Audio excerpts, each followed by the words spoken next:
YouTube, it's your girl Coach Ty, and I am back at it with another video. On this channel, we talk about all things children, all things childcare, and all things childcare professionals. So if that is you and you enjoy content like that, hit the subscribe button, click on the notification bell so that you don't miss any content being put out. Now, I have an exciting video for a lot of you guys. I know that a lot of times we struggle with just making sure that an environment is good enough, right, and stable enough for children with challenging behaviors. And so today I want to give you some pointers on what you can do to ensure that you have a very fostering environment for children with challenging behaviors. The first thing you need to do is you need to make sure that your classroom is organized and arranged well. What that means is, at the end of the day, when you put that furniture in that classroom and you sit it a specific way, you need to make sure that that furniture is fostering positive behaviors, right? Positive interactions between the children and their friends. Because let's face it, that classroom is their room. It's their space. It's where they are 8 hours a day. And you want to ensure that you have positioned things that will allow for positive interaction in the classroom. So I wrote down some essentials that you really need to dig deep into when you are arranging your classroom and making sure that it is in a positive way arranged for everyone to enjoy the space. The first thing that you need to do is look at the overall layout of the classroom. Where is the door? Where is the sink? Where is the stations that you place? Where's the construction station? The dramatic play, the science, so on and so forth. Look at how you lay out the classroom. Does it move cohesively? Are you able to interact and engage with your children? If something does pop off in the classroom or happens in the room, are you able to get there to help those children speak with each other in a positive way to go ahead and kind of de-escalate the situation in the classroom? So that overall layout is the first thing that you need to stay in touch with when you are designing that classroom for your students who are coming into the space.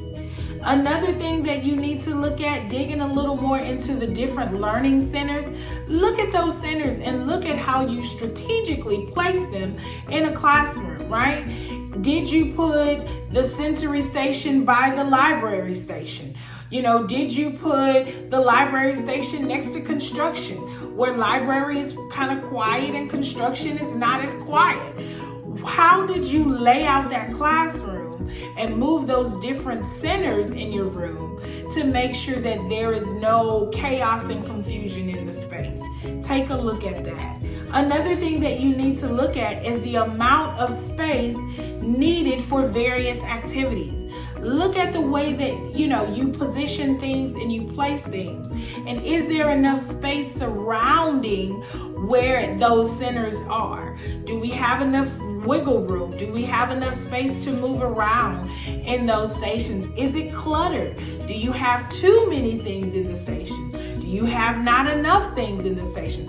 Because remember, if there's too many things, it's overwhelming. If there's not enough things, there's fights, there's arguments, and there's things that are going to happen within that space that you don't necessarily want to happen.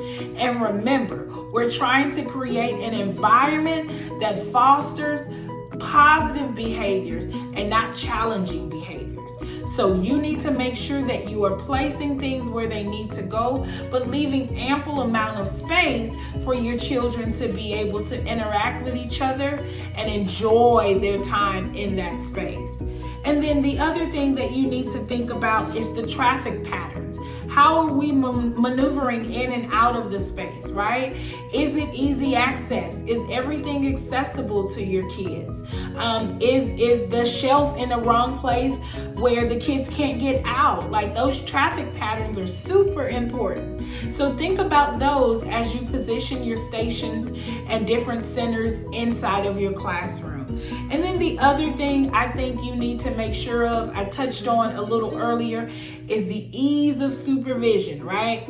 Make sure that when you are in the classroom and something starts to happen that you don't want to happen and a challenging behavior looks like it's about to start, make sure that you can easily go over and supervise that space. You don't want to be climbing and jumping over hoops to get to where the problem is getting ready to start happening.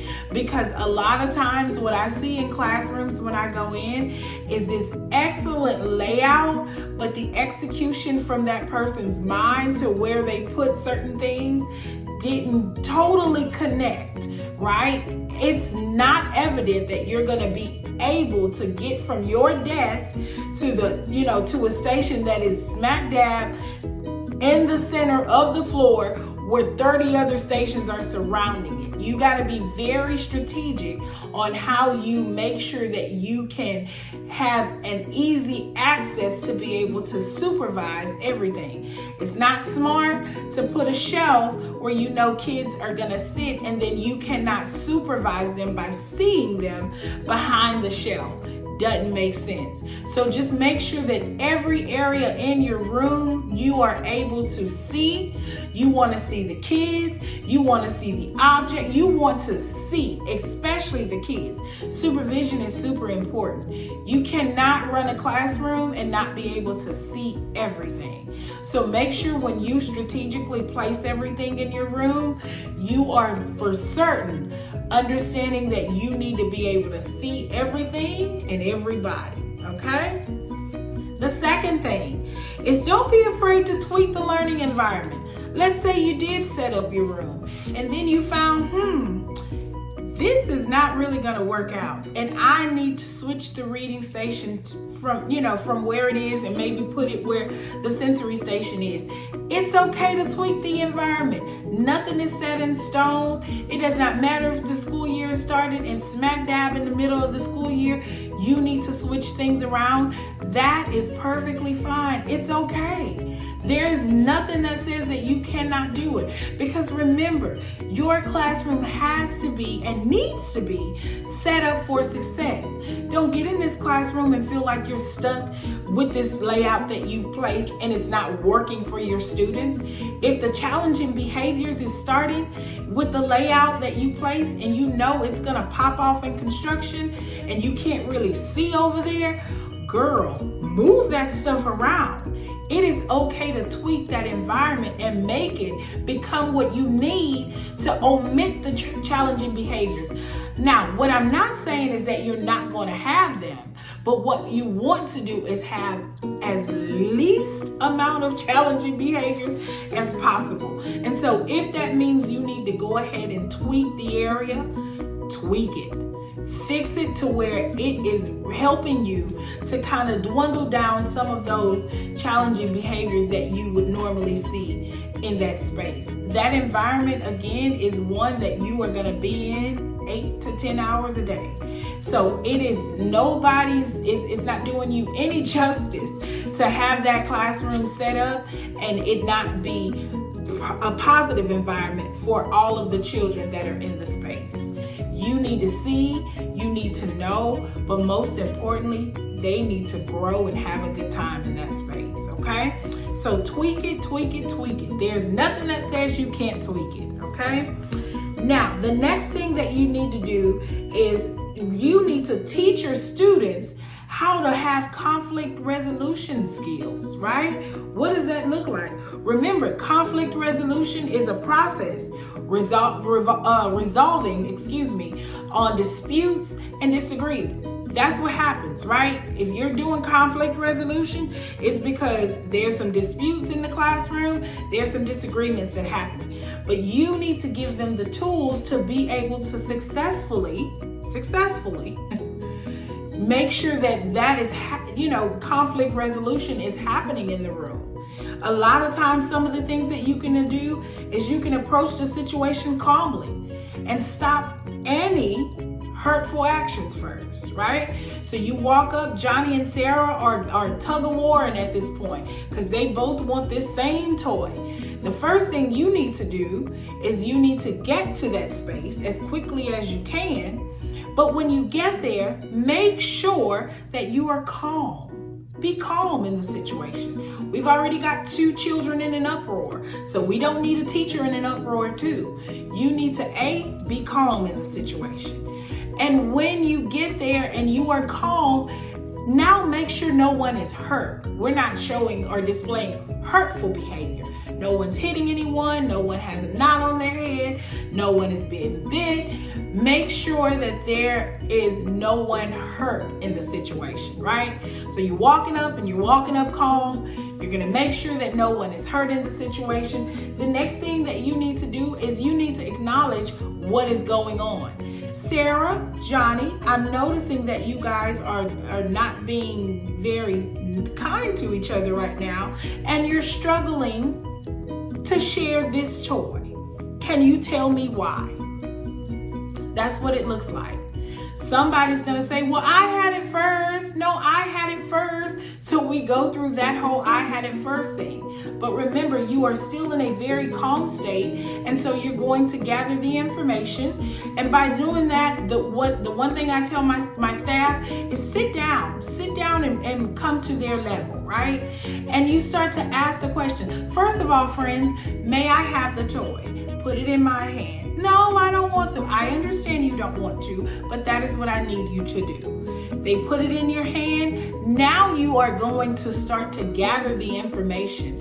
What has happened here? I'm just trying to understand, how is it that you guys have all of the toys in the construction station, but you're fighting over this one bus? Well, I had the bus first. And you look at that other kid and say, did she have this bus first? And she starts to say, yes, she had the bus first. There you go. Well, listen, I'm going to put the bus on the table. I think it's going to be best that Sarah gets the bus. And Sarah, as soon as you are done with it, you give it over to him. 9 times out of 10, that's going to work. Sometimes it doesn't. But at least you stop to gather the information that let those children know that, hey, I now know what took place. And I now know who had what first. And so a lot of times they will understand what it is that you're saying. And then sometimes you will get them and they will get upset and angry and may just need some time to themselves. And again, that's okay. But remember, we are fostering positive behavior and making sure that we as the teacher or as the person in charge has ensured that this classroom is set up in an environment for positive behavior. We don't want to foster the challenging behavior. And a lot of times that's what takes place in our classroom. We don't necessarily pay attention to how we've laid things out or where we've put things or how we foster the challenging behavior, right? But you must take time out to be able to do that. So like I said, you want to make sure that you get in there. You want to make sure that your classroom is organized and it is a really cool environment and arrangement for those kids. Once you do that, if you need to tweak it, tweak it. There's nothing wrong with tweaking that environment to make sure that those kids are in a positive space, and what you have done will foster positivity. And then the last thing that I told you about was how to do conflict resolution. Give those children those skills. Approach the situation calmly. Stop any hurtful action if there's anything crazy going on. Acknowledge the children's feelings. I get that you're feeling angry and you're upset right now, but we cannot treat each other this way. This is unacceptable. Gather that information. Another thing you may want to do is restate the problem. Listen, you guys struggled just a second with having this bus, and I thought that you could work together and play with it together, but I may have to just take it and put it on my desk until you guys can figure it out. No, we'll figure it out. Well, I'm going to put it down. Sarah said she had it first. Sarah, you do understand that when you are finished, it is going to be Nathan's turn to use it, correct? Yes, I understand. Nathan, you do understand that she's going to give it to you as soon as she is done. Yes, I understand. Prayerfully that works, right? But if it doesn't and a child needs some time just to themselves, to woosah, please give them that time. Because again, our environment is fostering positivity, not negativity, not challenging behavior. We don't want to taunt the kid. We don't want to make them feel ways. We're not trying to do any of that. All we want to do is encourage these children to have conflict resolution where they can solve these issues themselves, but we must give them the tools to be able to do that. And then we can even support them in that matter, right? By maybe asking them, what do you guys think I should do since you guys are not wanting to share the bus?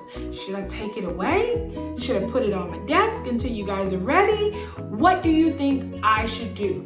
Ask them all of those questions, open-ended questions for sure, because you want to know what is going on in their mind cognitively, that they are not making the connection of what really should be happening, right? The positive thing that should be happening. Because right now, this is a full negative situation, and we don't want that at all. So making sure that they understand that, hey, I am just here for support, but you want to give them the tools to be able to do this without having to have you there to stand in and guide them. You just want to be able to support them, and then when the support is not needed anymore, they should then have the tools to be successful in the matter. I honestly feel like at the end of the day, when we create environments that will omit or to the best of our ability, right, try to omit challenging behaviors, that makes for a better classroom, right? A more cohesive classroom. We don't want chaotic spaces. We do not want spaces that do not foster positivity. There's so much craziness in this world that they don't need to see it in their everyday world. So our job as educators, as directors, as teachers, as anyone that is fostering positivity within children, our job is to make sure that they can see positivity all day, every day. And that's going to start in the environment that you create, your classroom setting. So if you enjoyed this video, please, please, please like it, share it, and comment down at the bottom if you would like. I truly appreciate you staying through the ending of the video, and I will see you soon.